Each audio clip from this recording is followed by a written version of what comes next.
Hello and welcome, everybody. So my name is Steven, and this is the show where we bring together HR experts to break down some of the most fundamental topics in HR. Today, we're talking about candidate withdrawal, and we have three amazing experts with us right now. I'm going to go ahead and intro them, and they'll give fun waves and make faces and all that. We've got CC Clark with us, who's an HR business partner. We've got Heenal Turner, who is the vice president of content and consulting, and we have Catherine McCord, who is a people operations consultant at Titan Management. So, like I said, our topic today is candidate withdrawal. So it's the moment when a candidate decides, whether they tell you or not, that they are pulling out of the process. And I just want to start out and understand, how big of a deal is this for an organization? Is this something that people should be worried about? What have your experiences been? Do you see a lot of this? Heenal, maybe you could start us off, and then CC has some thoughts as well. Yeah, sure. So I know it is a big deal because what happens is especially in this market, people are looking, businesses and organizations are looking for good people.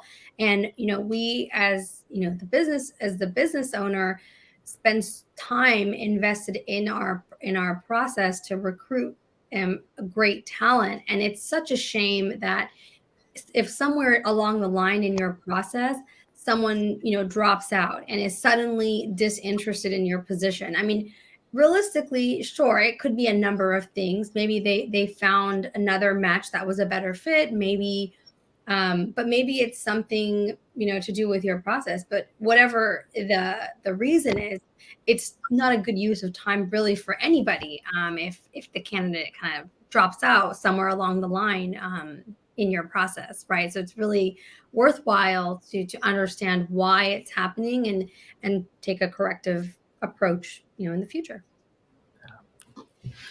I completely agree with you, but I also think that we need to look at the two. There's a big difference between a high volume recruiting, that is where you're looking at your hourly positions such as customer service, versus your highly skilled or your hard to fill positions like your directors and managers and above. I mean, when I was working for manufacturing, all of my blue collar positions, I saw a lot of candidate withdrawal. And the biggest reason why that is we're all, especially when you're working in organizations where you need people to do actual manual labor, we're competing against exactly the same talent. So, for those type of opportunities, withdrawal, it is a little bit more common. I mean, it hurts a lot more when it is for me, which is the recruiting that I am doing now, which is, executives and very specialized skills, because, the candidate, the hiring process can take time. And, every single minute that a recruiter spends, sourcing the candidate and multiple phone calls, tons of hours with them and engaging them, it hurts. So no matter whether you're recruiting for a high volume position or a hard to fill, I mean, the candidate withdrawal is happening. I just see it a lot more in the blue collar, the low entry level PSR hourly positions, to be honest. Yeah. So don't beat yourself too much. Don't beat up yourself too much, especially in some of these industries where turnover is high and there are large volumes. I think those are some great insights. Hopefully people can start to think about when they think about their own program. Heenal, you started to bring up some of the reasons why candidates withdraw. I want to have a conversation on that and get everyone's thoughts on it. Catherine, maybe you could kick this off for us, but really break it down for the listener. I mean, why are candidates leaving, their ATS? I know that you have an ATS. Why are they hopping out? Why are they bailing on you? Well, actually, I'm going to give a two-part answer. So the first part I'm going to go ahead and address because they are kind of two separate issues. I'm going to address the hourly and kind of blue collar or non-specialized roles. Those types, there tend to be two main problems, and the primary problems are actually with the hiring company. So if you're going to be doing bulk hires, if you're going to be doing a lot of, especially with manual labor, very much to Cece's point, you need to be very quick in your hiring process. There is no taking a week, 2 weeks, 3 weeks, 4 weeks to hire these people. Hell no. Get them in, get them out. The day they come in and interview with you, you hire them or you don't. That's it. You either start their hire paperwork or you don't, or you will lose them 100% every time. Also, your pay and your benefits and all that need to be on point. They will leave you if you don't fulfill your promises. So you need to be competitive in the market in terms of what you offer and with scheduling and all that as well. And also you need to get them in and get them hired. They're not going to tolerate anything less. So no being slowpoke with them. On the professional side, a part of that does carry over. So people make the mistake of thinking that a month, month and a half, 2 months is an acceptable length of time to take to hire somebody. No, never in the history of existence. I have gotten a CFO, a specialized, by the way, CFO from my screening, my very first message to her to hire, signed, sealed, delivered within 2.5 weeks. So there is no excuse. No excuse. Keep it moving. And a lot of this is not on HR, unfortunately. You have to train your hiring managers to keep it moving, but that's a big piece of it. You will lose people in the interview process. Also, promise keeping is one that people really miss. You have to keep your promises. You have to set promises and you have to keep them. So I will get back to you by XYZ and then do it. Even if you don't have your answer, get back. This is what's going to happen. Set the expectations and just show enthusiasm. That's the other one that people miss, especially for these professional level people. You're competing for them. Show some freaking enthusiasm. Like, how would you want to go on a date with somebody and they're just like, there's other women in the sea. There's other dudes out there. Whatevs. Yeah. Nobody wants that. You want to feel special, so make them feel special. Yeah. Wow. Okay. We're already getting a great list, I think, of some of the top reasons that candidates are withdrawing. Let's keep it going. Hina, what would you add or emphasize? Yeah, I loved, what you said. And I think for sure, definitely kudos on the being super clear. So if there is as a process, about what your application process or recruitment process looks like, list that on the job posting, right? Like, let's be clear to the candidate in terms of this is what we do. So, and if that person is someone who is not interested in completing that process, then maybe you've avoided them in the first place because they didn't apply. So be super clear on what you need and what the expectation is.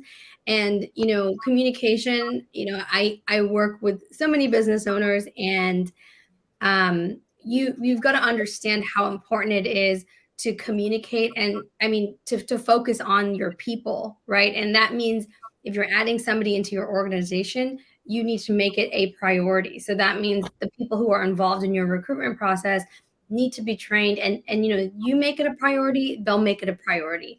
And if there is going to be something about in terms of communicating and getting back to the candidate as fast as you can, what's more important, right? Those are your people. So you totally need to make it a priority and make a daily routine out of it when you have active jobs, to say, okay, I'm going to check for 30 minutes. I'm going to look into this at the top of the day and midday. And that should be covered. That should give you covered, right? And evaluate your process. Does it actually yield you the people that you need, right? Yes. Can you kind of explore and see what's working and what's not? Yeah. Worst case scenario, try a new process for 6 months, and if it doesn't work, then change it. 6 months, 3 months, just give it a shot. Yeah, test it out. Cece, let's give you the last word on this. What are some of the common reasons that you want to add or emphasize that your candidates are probably dropping out? I think there's a couple of different reasons. I think that people's priorities have shifted, especially due to the pandemic, where they want to spend more time at home. And if you actually look, there is tons and tons of opportunities that are companies out there that are going fully remote. And sometimes, when even nurses now, some of them are even being offered positions where they can work from home. And sometimes that's the reason why you lose them. It might not even be something that, you can really have an effect on. It is, you know, people want more time at home. And when another company's better able to fulfill these needs that the candidates has, whether that be higher pay or a higher level title, or remote work. I mean, sometimes it happens. So, I mean, back to what I'm saying is, you know, being a recruiter, being in talent acquisition can be very frustrating at times. But I think if you take every single time you quote unquote lose as a learning opportunity, you can and really make a change, and then go back to your hiring manager and said, hey, can this job be done remotely? Or, hey, can this job pay a little more? Hey, this candidate has more experience. Can't we change the title? I mean, yeah, there are common reasons that candidates withdraw, but building that relationship with your candidate could really give you some insight on how you keep them around longer. Yeah. The speed, the communication, and the flexibility. Okay, I think our listeners have got a great, you know, list of potential kind of failures in their systems at this point, and maybe a few things that they could tweak. How do you know if someone is going to withdraw? Like, is there like an early warning system that they should be like keeping the pulse on and keeping an eye on? I'm thinking specifically like this thing about the tension between this. Oh, let's wait until we find the perfect candidate, but also we have this really good candidate now. And I think this conversation plays out in a lot of companies. And so they end up waiting and waiting to pull the trigger on a good candidate. But anyways, how can you look at that candidates and know that they're kind of checking out or maybe about to go with a different offer or something? Is there any early warning signs you could find? Catherine, I see you smiling, your eyes wide. Let's start. Oh, Else can jump in. Yeah, this is one of my favorites. So first of all, you said something that I wanted to hit on, which does not exist. It's a myth, which is the perfect candidate.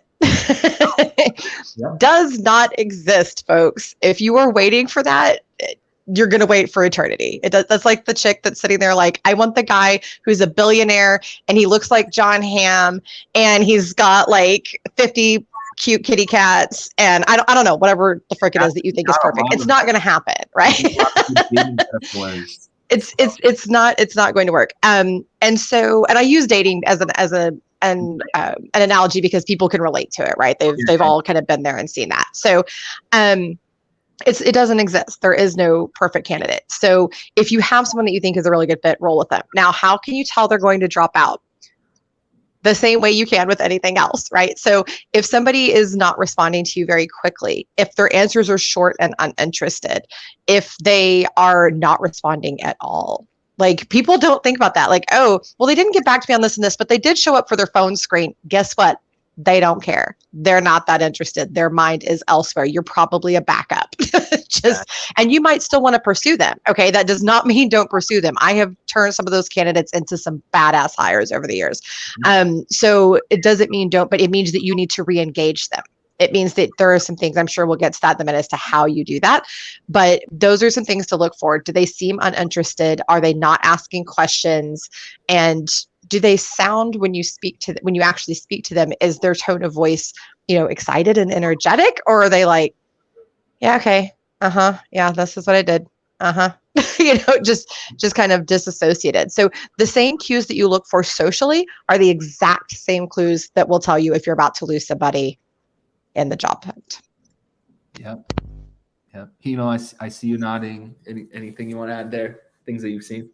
No, I love that analogy, and I think you just have to think about your what's their engagement level into the hiring process. So yes, if people especially in today's market, they're hiring, like, let's be honest, they're applying to like hundreds of jobs probably, right? So I don't necessarily fault candidates for that, but if they're really interested in a position and they're excited about it, that's the one that they're going to follow through on. That's the one they're going to engage with and be available for, interviews and respond to questions and things like that. So I think that's perfect. Yeah. All right. Well, let's start to address some specific scenarios. I think we're starting to kind of show that, not every candidate is going to withdraw in the same way, and there's going to be some different tools you're going to use. So I want to address some specific scenarios with each of you. I have 3 of them. So we'll give one to each of you, and then, after we go over the scenario, if someone else wants to jump in and share their thoughts on it as well, we can do that. But the first one is ghosting. So let's say a candidate has applied, maybe you had one initial contact or something. You're like, okay, that screening interview or whatever. And then absolutely no communication after that. No replying to anything. CC, I want to give this one to you. What do you recommend you do? Do you keep bugging this person? Do you kind of bow out and just, kind of take the resume out of the pile?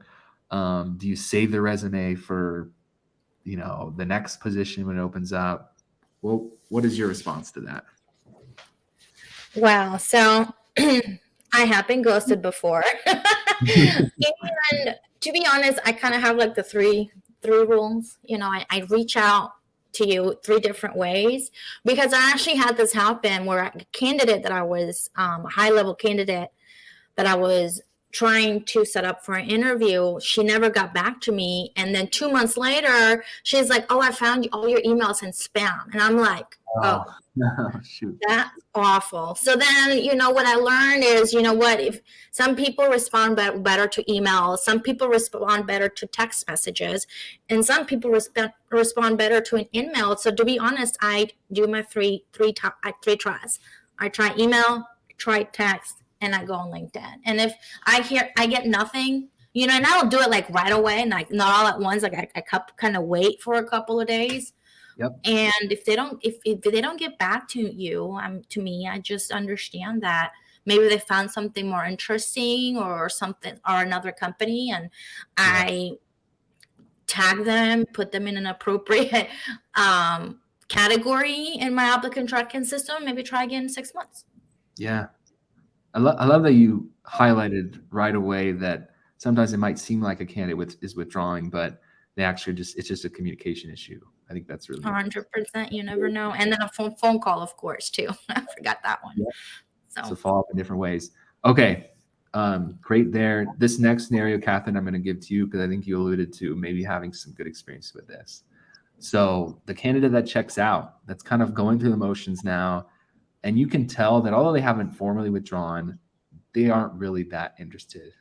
And maybe it's a backup or something else. But you were saying that you were able to bring some of these people and make them some of the best employees you've seen. So what do you do in this scenario?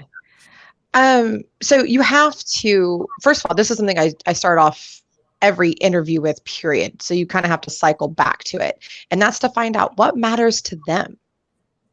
What are their priorities? What's going on with them? What's going to get them excited about their next role? You need to understand the psychology of the human before you ever dive in. So that should be one of the first things out of your mouth when you interview somebody. Well, when you have that information, then you can kind of look at it and go, okay. Sorry, I had a call come through. Then you can kind of look at it and go, okay, so they've disconnected. What have we missed from this information that I got? And so sometimes you can go into it a little bit educated and already with some information that will help you kind of bring them back. But if not, all you do is you go, hey, I totally understand if you want to move on, it happens. But if you could just, reach out to me, let me know what's going on, just so I can close everything out and get some feedback. 9 times out of 10, they will respond to you when you do that. Yeah. And when they do, that gives you an opportunity to touch on that pain point. Now, maybe it's that they used you to get a better offer from their current job. Can't do anything really about that. Now, I have occasionally pushed them back and gone, well, why would you want to stay with a company that you had to go through all, they obviously just don't appreciate you. Come to somebody who appreciates you appropriately in the first place. But you can take whatever that argument is and use it to counter it. But you ask it as a question as, how are we missing? I noticed you're not engaged. I noticed you're not doing this, this, and this. That's not helpful. There's something that's making them not engage. Just ask those questions and then pivot that and find a way to touch on that pain point. Sales. That's all it is. Sales. There you go. Resell the position. Awesome.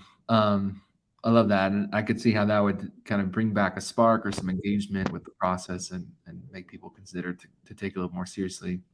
Oh, sorry, I did want to touch too on this. Another thing that can cause that is lack of inclusion in your process.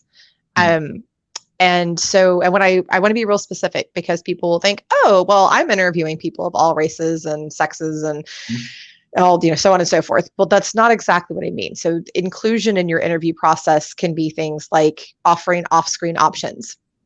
So, and I'm sorry about the light, by the way, there's something weird going on with my window right now. You may not realize that somebody has a physical or neurodiversity call is not physically comfortable for them and can actually cause seizure activity or anxiety, something like that. And so you need to offer an alternative. You may not realize that this person needs captions, which is something that they can do if they're given the technology, the option for the technology. And so there are very simple things that don't cost you any money, that don't cost you any inconvenience, that you can do that will bring a person back to you. So I just wanted to touch on that too. The inclusion aspect is highly, highly, highly important. So make sure that you're offering accommodations in a standard format and making them readily available to people, as opposed to making it difficult, because that can cost you employers and candidates left and right. Awesome. Appreciate that, Catherine. Hino, let's give the last scenario to you. Let's say the candidate comes and just tells you, hey, I'm backing out. And they're very straightforward and they tell you the reason. So, maybe they found another job that they're more interested in, or the pay is not high enough, or the title, or whatever. So they have specific reasons, and they tell you that they are backing out of the process. Do you just let them go? Do you fight for them? What do you, what's the playbook there? Yeah, that's a great question, because, I think people, think about it all the time, because on one hand, you don't want to seem desperate. On the second hand, you are desperate. And then finally, like you need people, right? So the question is, I guess, if you what circumstances would you kind of fight and push back, and what you wouldn't? So, I would say it really depends on why. So, like, first, if a candidate came to me and said, you know what, I realized that this is not a good fit, I definitely would want to know as much as I can from the candidate about why that would be the case. And if there is some, misunderstanding, or like something I can clarify, then I'm happy to do that. But I wouldn't, but if somebody, right away says, you know what, this is not going to work for me, I realize that, then it's also kind of a saving grace, because I've saved so much time already. Like, I'd rather know that information now than go through another 5 days, 10 days of my process and give you skills testing and gives you things like that, just to learn that, oh, you know what, you still don't like my personality. We're not, like, you don't like me, then, we work together. So then, yes, of course, this won't work, right? And maybe that person realized that.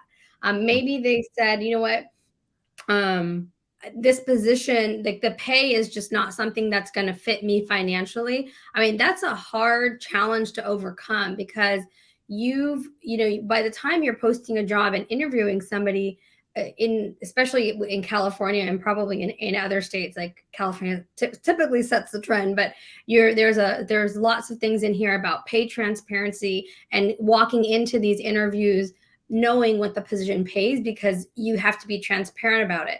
So, you really, once you've thought that process through, what can I afford? What is this position worth? How much revenue am I gaining on this person? What am I going to pay this person?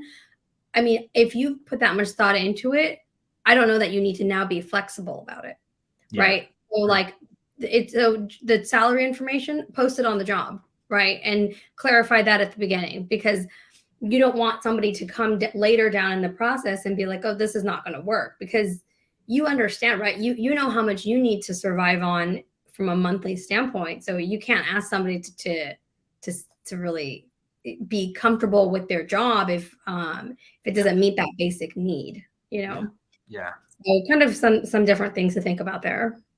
So some fighting sometimes, but you gotta let them go sometimes as well. Yeah, definitely. Like clarity, and then you can take like action steps. And maybe if it was, you know, a timing, maybe you just maintain a relation. If you thought they were really awesome, like maintain a relationship with them, and maybe they refer you somebody in the future. Yep. And that's really the final topic I want to cover now, because I think covered those scenarios really well. Lots of tactical stuff for people to consider to do. And but let's talk about after they're withdrawn and you've filled the position probably, or maybe it's still open, who knows. But Cece, let's give you the first kind of word on this, because I know you mentioned, you know, maybe you'd reach out to them again in 3 to 6 months, or keep in touch with them in some ways. But what would you recommend? Do we send this blanket email out every once in a while and say, hey, you used to be interested in this company, we're hiring again? Yeah, what do you think? Well, I think that's the difference between an okay recruiter and a great recruiter is building relationships, especially with the people that are impactful, and the ones that you really wanted to bring into the company. So it's more than just because honestly, you can automate anything. I mean, an applicant tracking system, you can sit there, and if you want to set all of your automated emails to go out every 6 months, cookie cutter email, which by the way, never gets read. It never gets opened. People know when you're doing that. Like, let's talk about LinkedIn. I like LinkedIn, but I do not like those cookie cutter emails. Like, I don't like them because they're putting zero effort into reaching out. And I don't do that. So most of the time what I do is I send them my LinkedIn information and we connect on LinkedIn, and that's how I keep tabs on them. I communicate. Yeah. I see them posting something on LinkedIn. I comment on it every so often. I reach back out to them. I remember, and then I start building that relationship. So guess what? Once you have that relationship and they no longer feel that where they're at is a good place, they're not going to have any problem with coming back to you and reaching back out. And they'll do that if you build a good relationship that's actually meaningful. Yeah. Great advice there. I love that.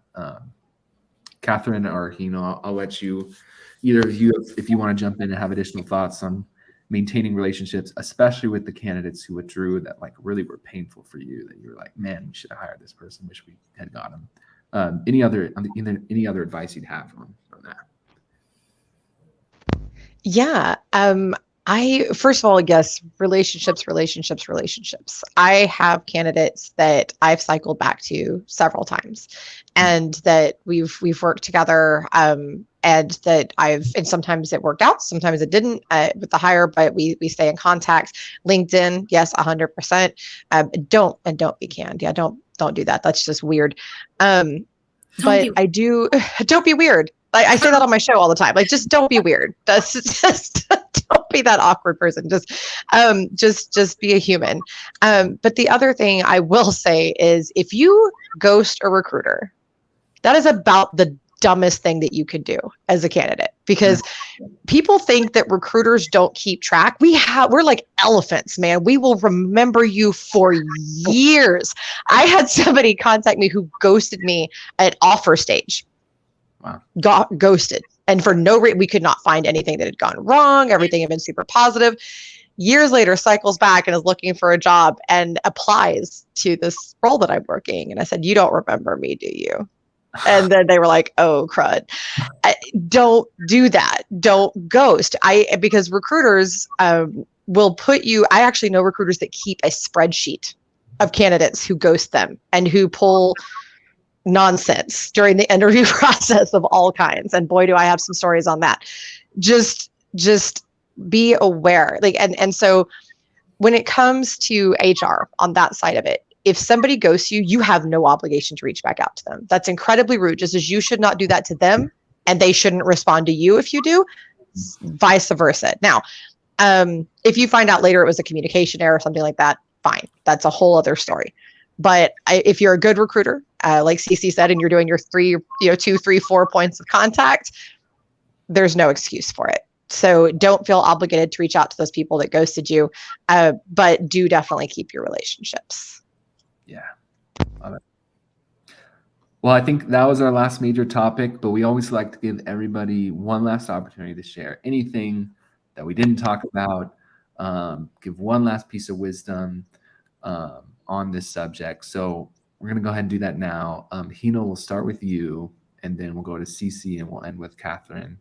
But really, I mean, thinking about our audience here, somebody's having a real issue with candidate withdrawal right now. What is kind of your, in a sentence or two, your final piece of advice for that person?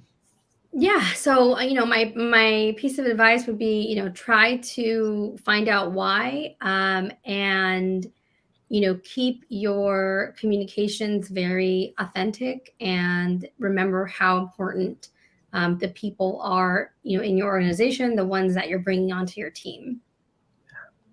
Awesome. Cece? I think the biggest piece of advice I can give anybody is don't take it personally. I mean, it's so hard sometimes not to take somebody that you work for and you talk to for many hours, and all of a sudden they withdrew. Don't take it personally, and ask them for feedback. Ask them, what could I have done better, or how could we make the process better? And people really appreciate it when you ask for their feedback, and they'll remember that. Yeah. Catherine, last word to you. All right. Mine is very simple. The dumbest reason in the entire world to keep doing something is that that's the way you've always done it. So if it ain't working, change it. Very simple. And don't be afraid to innovate. Just do something that seems crazy and wild. Oftentimes, those are the things that work the best. And be inclusive.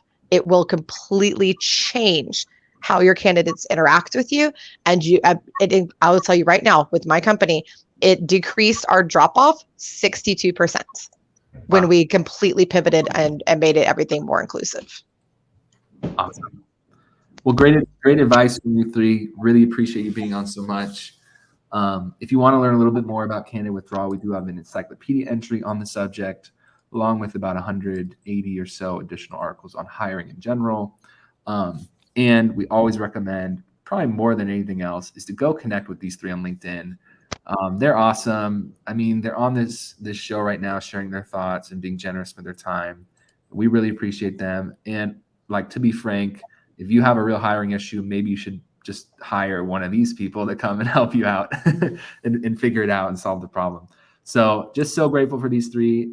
Thank you so much for being here. And thank you to everyone who's listening and watching. We hope everyone has an amazing rest of their day. Thank you. Bye.